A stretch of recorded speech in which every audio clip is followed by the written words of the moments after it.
Alors, on a vu que Pérez envisage peut-être de quitter Red Bull. Pérez n'est pas constant. Donc Marco dit, Pérez n'est pas constant, il n'est pas toujours concentré, a déclaré Marco à Service TV. Pérez a un contrat jusqu'en 2024 et Norris a un contrat jusqu'en 2025. Malheureusement, c'est aussi long que ça. Oh la vache, ça veut tout dire ça. Malheureusement, c'est aussi long que ça. Ça veut dire malheureusement, on va devoir se traîner encore l'année prochaine, quoi. Oh la vache. Norris figure sur la liste, il est définitivement candidat pour nous. Chez Toro Rosso, nous avions déjà trouvé un accord avec lui à l'époque, jusqu'à ce que son manager se rende compte qu'il y avait une option pour rencontrer McLaren.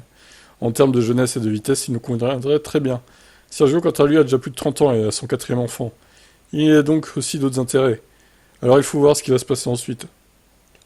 Selon Marco, le siège à côté de Verstappen, qui est fixé chez Red Bull jusqu'en 2028, est recherché mais pas non plus. Et recherché mais pas non plus, d'accord, ça veut rien dire. D'un côté, le siège chez Red Bull est l'un des plus recherchés, mais d'un autre côté, tu as aussi Max Verstappen comme adversaire. Tu as alors besoin d'une très forte personnalité et aussi d'une mentalité. Perez est celui qui a fait le mieux de tous les pilotes de ces dernières années, qui a aussi gagné des courses. Ouais, enfin, il a gagné des courses. Il en a gagné quelques-unes à la régulière face à Verstappen, mais il y a des fois aussi il a gagné parce que l'autre a abandonné ou il y avait un problème, hein. Donc, bon. Après, bon, si on fait le bilan c'est vrai, de Perez, c'est pas si pourri que ça chez Red Bull, mais ça aurait pu être mieux quand même, hein. Pour moi, le bilan le meilleur pour lui, ça aurait été de finir deuxième à chaque fois, en fait, déjà. Et d'être en Q3, se qualifier deuxième ou troisième à chaque fois aussi. Même si le plus logique, ça aurait été deuxième, quoi. Se qualifier deuxième et finir deuxième en course. Là, ça aurait été le bilan parfait, finalement. Et gagner quelques fois si Verstappen avait un problème. Là, ça aurait été le bilan parfait.